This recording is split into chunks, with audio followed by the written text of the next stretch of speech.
Everyone and welcome back. आज का video शुरू करने से पहले मैं आप सभी से दिल से थैंक यू कहना चाहती हूँ। मेरे बर्थडे पर आप सब ने मुझे इतने प्यारे मैसेजेस, विशेस और ब्लेसिंग्स भेजी। सच कहूँ तो मैंने जितना सोचा था उससे कहीं ज़्यादा प्यार आप सब ने मुझे दिया है। मैंने आपके सारे मैसेजेस पढ़े, कमेंट्स पढ़े और हर एक विश ने मेरे चेहरे पर एक बड़ी सी स्माइल ला दी। आप सब ने जो मुझे इतना प्यार, अपनापन और दुआएं भेजी हैं, उसके लिए तहे दिल से मैं आभारी हूँ। थैंक यू सो मच मेरे इस छोटे से यूट्यूब परिवार का हिस्सा बनने के लिए और हमेशा इतना प्यार और सपोर्ट देने के लिए। चलिए, अब आज का वीडियो शुरू करती हूँ। सुबह का टाइम है और मैं तैयारी कर रही हूँ नाश्ता बनाने की। क्विक, सिंपल, बहुत ही इजी ब्रेकफास्ट रेसिपी आज मैं आपके साथ शेयर करने वाली हूँ और वो भी बहुत ही इंटरेस्टिंग है। अभी आपको बताती हूँ कैसे। लेकिन सबसे पहले यहाँ पे एक चटनी बनने रख रही हूँ। वो जो लाल चटनी डोसे वगैरह के साथ यूज़ होती है ना, वही बनने रख रही हूँ। ये चटनी मैं आपके साथ पहले भी शेयर कर चुकी हूँ, इसलिए ज़्यादा डिटेल्स में नहीं जा रही हूँ। लेकिन हाँ, अगर आपको इसकी रेसिपी चाहिए होगी तो मैं इस वीडियो का लिंक आपको नीचे डिस्क्रिप्शन बॉक्स में ज़रूर दे दूँगी। वैसे हम सबके फ्रिज में कभी ना कुछ लेफ्ट ओवर्स तो आपको मिल ही जाएंगे। और सच कहूँ तो हर बार उन्हें वैसे ही गर्म करके खाने में मज़ा नहीं आता। तो क्यों ना उन लेफ्ट ओवर्स को थोड़ा सा मेकओवर दे दिया जाए और उनसे एक बिल्कुल नई डिश बना ली जाए। इससे खाने में भी मज़ा दुगना हो जाता है, वैरायटी भी मिल जाती है और ये फीलिंग भी नहीं आती कि हम बचा हुआ खाना खा रहे हैं। तो मैं आज फ्रिज में पड़े हुए बचे हुए चावलों से बना रही हूँ लेफ़्ट ओवर राइस डोसा। बहुत ही सिंपल टेस्टी रेसिपी है और इसी बहाने लेफ़्ट ओवर्स भी यूज़ हो जाएंगे। तो इसे बनाने के लिए कल रात के बचे हुए 1 कप चावल मैं ले रही हूँ। साथ ही में ले रही हूँ 3/4 कप सूजी या रवा और 3/4 कप ही दही। आधा कप पानी डालकर सभी चीज़ों को मैंने बहुत अच्छे तरीके से स्मूथली पीस लिया है अपने अगारो के पर्सनल ब्लेंडर में। ये अगारो का रीगल न्यूट्री ब्लेंडर 3 जार्स के साथ आता है। डोसा, चटनी, स्मूदीज़, शेक्स हर चीज़ बनाने के लिए परफेक्ट है। इस प्रोडक्ट का बाइंग लिंक मैं आपको नीचे डिस्क्रिप्शन बॉक्स में दे दूँगी। डोसा बैटर मेरा बहुत अच्छे तरीके से फ़ाइन ग्राइंड हो गया है इसके अंदर, क्योंकि अगर ये फ़ाइन ग्राइंड नहीं होगा तो आगे डोसा भी अच्छा नहीं बनेगा। इस बैटर को मैंने सीज़न किया है सिर्फ नमक के साथ और लाल मिर्च के साथ and that is it. Dosa batter ready है।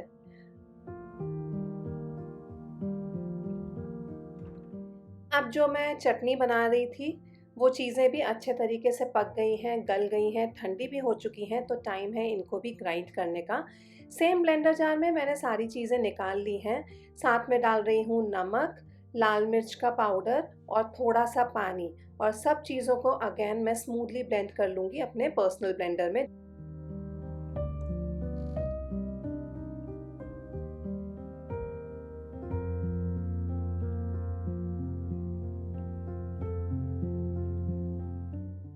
ये चटनी बहुत ज़्यादा टेस्टी बनती है। इसमें ऊपर से तड़का लगाइए राई और कड़ी पत्ते का और हर डोसे के साथ आप इसको एंजॉय कर सकते हैं। बहुत ज़्यादा अच्छी बनती है ये चटनी, टेस्टी बनती है और फ्रिज में भी आराम से 5 से 6 दिन तक टिक जाती है। अब डोसा यहाँ पे मैं बना रही हूँ। फटाफट से गरम तवे पे मैं ये बैटर स्प्रेड कर दूँगी और डोसा बना लूँगी।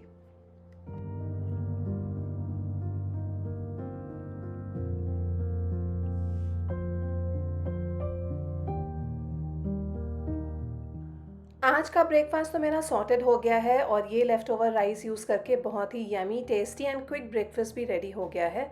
आप मुझे नीचे कमेंट करके ज़रूर बताइएगा अगर आप और भी ऐसी कोई रेसिपी देखना चाहते हैं जो कि लेफ़्ट ओवर खाने को यूज़ करके बनाई जा सके। Do let me know in the comment section so I can come up with that video also. Because बहुत सारी ऐसी चीज़ें हैं जो कि यूजिंग लेफ्ट ओवर राइस, सब्ज़ी या दाल बनाई जा सकती हैं और वो सारी ही चीज़ें बहुत ज़्यादा टेस्टी भी बनती हैं एंड सिंपल रेसिपीज़ हैं।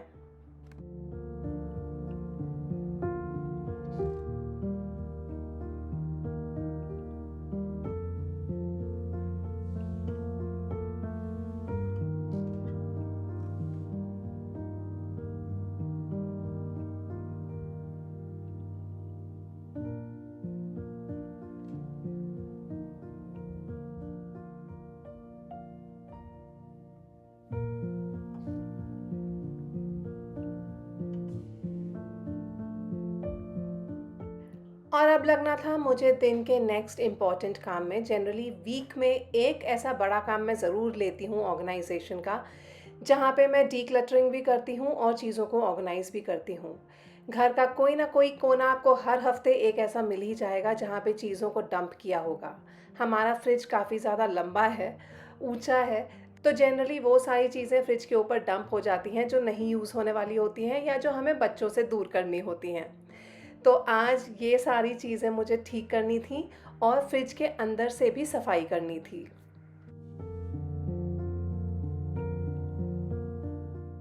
अगर मैं आपसे कहूँ कि रोज़ ऑर्गेनाइजेशन करो, रोज़ डीक्लटर करो, तो सच बताऊँ ये किसी के लिए भी प्रैक्टिकल नहीं होता है। फिर तो ऐसा लगेगा कि हम हर वक्त बस घर के कामों में ही लगे हुए हैं और कभी फ्री ही नहीं हो पा रहे हैं। घर के काम हो या बाहर के काम हो, फिर चाहे वो ऑफिस ही आपका क्यों ना हो, प्रेशर लेकर कोई भी काम नहीं करना चाहिए। जब हम किसी काम को स्ट्रेस के साथ करते हैं तो वो बोझ लगने लगता है, लेकिन वही काम जब हम आराम से खुशी खुशी करते हैं तो ज़्यादा अच्छे से कर पाते हैं और ज़्यादा मन लगाकर बेहतर तरीके से वो काम निपटा पाते हैं। इसलिए मैं तो यही कहूँगी कि रोज़ रोज़ परफेक्शन की तरफ एम करने से अच्छा है हफ्ते में भले ही एक बार ऑर्गेनाइजेशन करो, एक बार में डीक्लटरिंग करो, लेकिन जब भी ये काम उठाओ तो पूरे तरीके से, पूरे दिल के साथ, पूरे मन के साथ उस काम को लीजिए और ख़त्म कीजिए। धीरे धीरे घर भी ऑर्गेनाइज होता चलेगा और आपको खुद पर एक्स्ट्रा प्रेशर भी नहीं फील होगा। एंड माइंड यू, ये फंडा सिर्फ घर के कामों पे नहीं, बल्कि आपके ऑफिस रिलेटेड या फिर और किसी काम से रिलेटेड भी लागू होता है। मेन पावर बटन फ्रिज का बंद करने के बाद फ्रिज को मैंने पूरे तरीके से खाली कर दिया था उसे क्लीन करने के लिए अंदर से आज। वैसे तो फ्रिज में जब सबसे कम सामान हो ना, उसी समय उसी दिन फ्रिज को क्लीन कर लेना चाहिए। लेकिन हाँ, मैं ये भी मानती हूँ कि हर समय हर चीज़ के लिए हमें वक्त नहीं मिलता। तो जब भी मौका मिले अंदर से चीज़ों को डीप क्लीन करना तो बहुत ज़्यादा ज़रूरी है। अंदर जो मैंने मैट्स बिछाई हुई थी फ्रिज के, उनको भी मैंने निकाल लिया था और इनको अच्छे तरीके से इस बार मैंने धो दिया। फ्रिज की सारी शेल्फ्स मैंने नहीं निकाली हैं, उनको मैं सिर्फ पोंछ के लूँगी।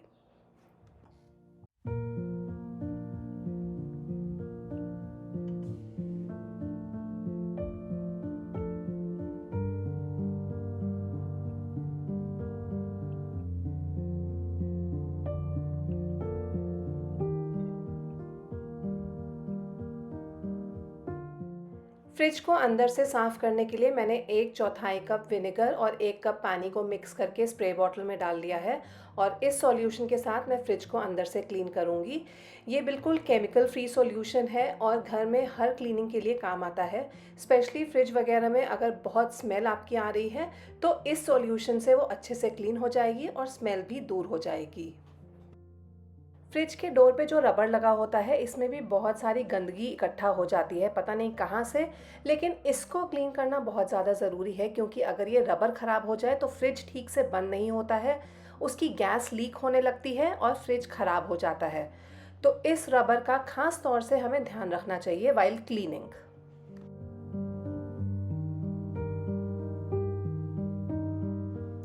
शेल्फ लाइनर्स को तो मैंने धो दिया था, लेकिन उसके बाद भी मुझे लग रहा था कि कुछ छोटे-छोटे तिनके फ्रिज के अंदर गिरे ही हुए हैं, इसलिए मैं हर सेक्शन को बहुत अच्छे तरीके से क्लीन कर रही थी।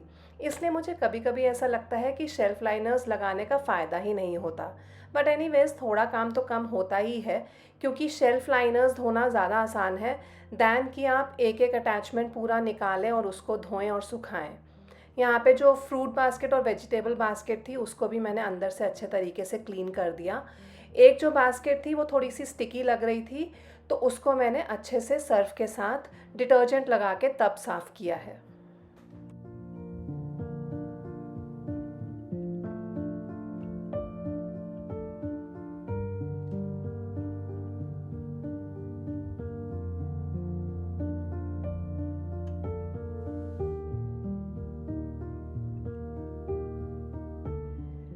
सारे शेल्फ लाइनर्स भी अच्छे तरीके से सूख गए थे, तो अब वक्त था इनको वापस अपनी जगह पे रखने का।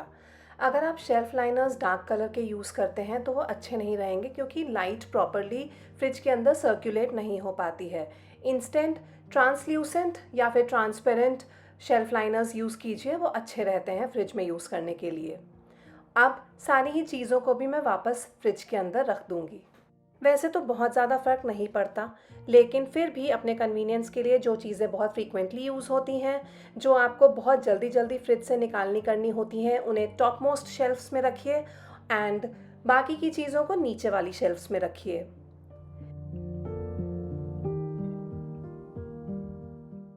वेजिटेबल बास्केट को भी मैंने शेल्फ लाइनर्स के साथ लाइन कर दिया है और वेजिटेबल्स को सेग्रीगेट करके रखने के लिए मैं ये पेपर बैग्स यूज़ कर रही हूँ।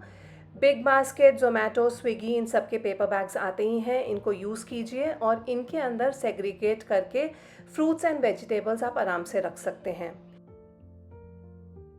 भिंडी पूरी बिखरे नहीं, फैले नहीं, इसलिए मैं इसे as it is paper bag के अंदर ही रख रही हूँ। मेश बैग्स अगर आपके पास हैं तो ये भी फ्रूट्स एंड वेजिटेबल्स रखने के लिए बहुत अच्छे रहते हैं फ्रिज में।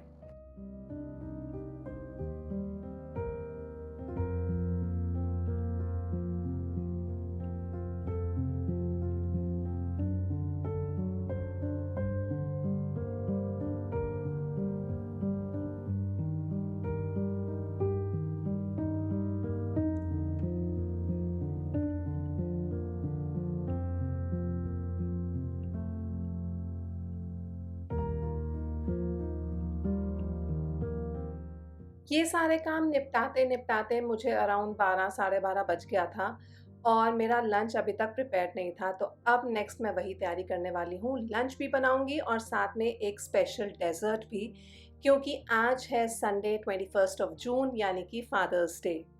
तो बच्चों ने कहा था कि उन्हें अपने फ़ादर के लिए चाहिए ब्रेड कैरेमल पुडिंग, तो मैं उसकी भी तैयारी साथ-साथ करूँगी। लेकिन यहाँ पे आज मैं बनाने वाली हूँ पुलाव, तो उसके लिए मैं चावल भिगो के रखूँगी और साथ में सोया ग्रैन्यूल्स भी, क्योंकि पुलाव में सोया ग्रैन्यूल्स भी मैं डालती हूँ और जितने भी वेजिटेबल्स मेरे पास घर पे होते हैं ना, वो सारे मैं डाल देती हूँ। क्योंकि पुलाव एक ऐसी चीज़ है जिसमें मेरे बच्चे बिल्कुल आनाकानी नहीं करते हैं वेजिटेबल्स खाने में। दे लाइक पुलाव, इसलिए मैं भी इस चीज़ का फ़ायदा उठा के सारे वेजिटेबल्स डाल के ही इसको बनाती हूँ।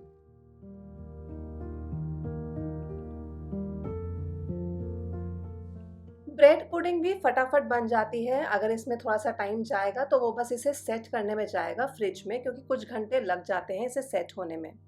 सबसे पहले इसे बनाने के लिए 1/4 कप चीनी, इसको हमें कैरेमलाइज़ करना है एकदम लो फ्लेम पे और इसमें करछी या चम्मच आप नहीं डालेंगे। इसको एज़ इट इज़ चीनी को पिघलने दीजिए और अपने आप जैसे-जैसे चीनी पिघलेगी ये ब्राउन कलर पकड़ लेगी और इसका बन जाएगा कैरेमल।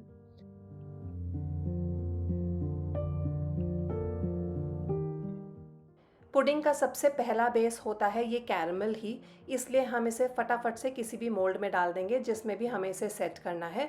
मैं आज इसे कटोरियों में डाल रही हूँ ताकि इंडिविजुअल सर्विंग्स इसकी बन पाएँ। और आज है चीट डे, यानी कि नो हेल्दी ईटिंग। तो मल्टीग्रेन ब्रेड नहीं, ब्राउन ब्रेड नहीं, व्हीट ब्रेड नहीं, आप लेंगे 6 स्लाइसेस व्हाइट ब्रेड के और इसके जो साइड्स हैं वो हटा देंगे। साइड्स वेस्ट नहीं हैं, इसको आप ड्राई रोस्ट करके पाउडर बना सकते हैं, ग्राइंड कर सकते हैं, तो वो आपके ब्रेड क्रम्ब्स बन जाएँगे। अब ये 6 ब्रेड के स्लाइसेस, इनको हम रफली तोड़ के ब्लेंडर जार में ले लेंगे along with half a cup sugar और 3 टेबलस्पून कस्टर्ड पाउडर। ये जो कस्टर्ड पाउडर मैं ले रही हूँ, इसमें वैनिला फ्लेवर है, मतलब कि अलग से वैनिला एसेंस डालने की ज़रूरत नहीं है। 1 कप मैं इसमें दूध भी डाल रही हूँ। सभी चीज़ों को बहुत अच्छे तरीके से मैं स्मूथली ब्लेंड कर लूँगी। अब एक पैन में ले रही हूँ 1 कप दूध और ये जो ब्लेंडेड मिक्सचर कस्टर्ड पाउडर और ब्रेड का हमने बनाया है, वो हम इस 1 कप दूध के साथ डाल देंगे। मतलब कि टोटल जो दूध की क्वांटिटी है वो 2 कप गई है इस फुल रेसिपी में। अब इसको हमें पकाना है तब तक जब तक ये गाढ़ा ना हो जाए। हार्डली 3-4 मिनट ही लगेंगे। लो फ्लेम पे ये फटाफट से गाढ़ा हो जाएगा because of the custard powder जो हमने यूज़ किया है। अब ये जो कस्टर्ड हमने बनाया है इसे फटाफट से कैरेमल के ऊपर हम डाल देंगे और इनको हमें कवर करके स्टीम करना है। एल्युमिनियम फॉइल से हम इसे कवर करेंगे, उसके बाद स्टीम करेंगे मीडियम फ्लेम पे रफली। मुझे इन कटोरियों में लग गया था 40 मिनट्स स्टीमिंग में। लेकिन अगर आप कोई एल्युमिनियम का टिन लेते हैं या बेकिंग टिन लेते हैं जिसमें हम केक वगैरह भी बेक कर लेते हैं, तो उसमें 30 मिनट का स्टीमिंग टाइम बहुत होगा।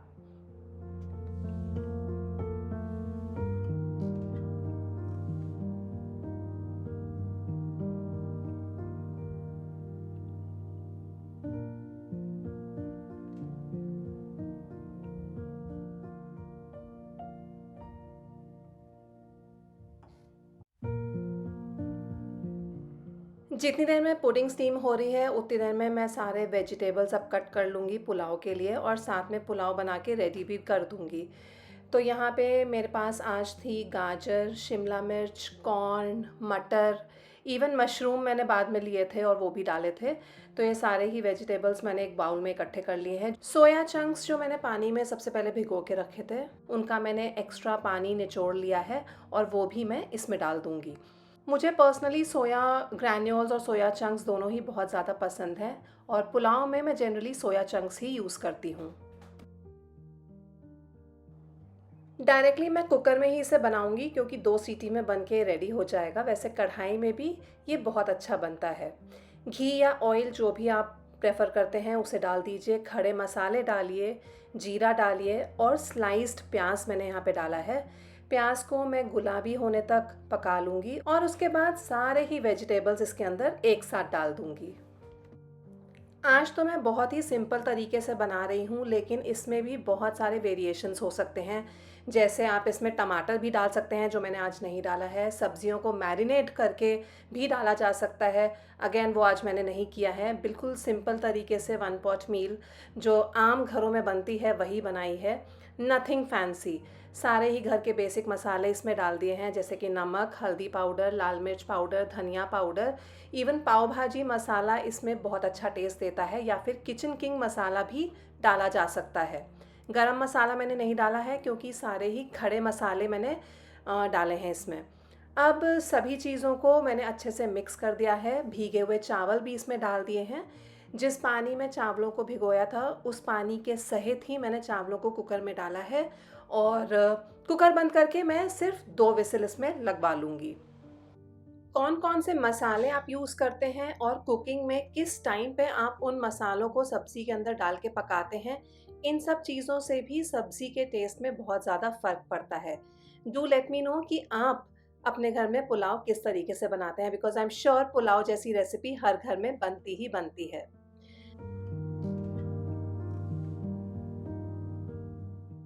जब तक ये सब हो रहा था, यहाँ पे पुडिंग भी स्टीम होके रेडी हो गई है। वैसे तो इसको अब डायरेक्टली मुझे ठंडा करना है, सेट करने रखना है फ्रिज में 3 से 4 घंटे के लिए। लेकिन मैं एक बार इसको खोल के आपको ज़रूर दिखा देती हूँ कि कितने अच्छे तरीके से ये स्टीम होके सेट हो गया है।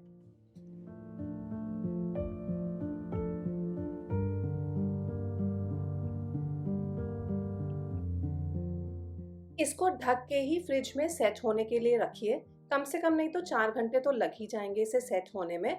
और जब भी आपको चाहिए, जितनी क्वांटिटी में चाहिए, सिर्फ़ उसी को डीमोल्ड कीजिएगा, बाकी सब आप फ्रिज में रख सकते हैं, कवर्ड ही। अब सबसे पहले मेरा काम था लंच सर्व करना, क्योंकि मुझे ही बहुत ज़्यादा भूख लग गई थी। I was super hungry by this time, और पुलाव क्योंकि मेरा भी फ़ेवरेट है तो मुझसे रेज़िस्ट नहीं हो रहा था इस वक़्त तक।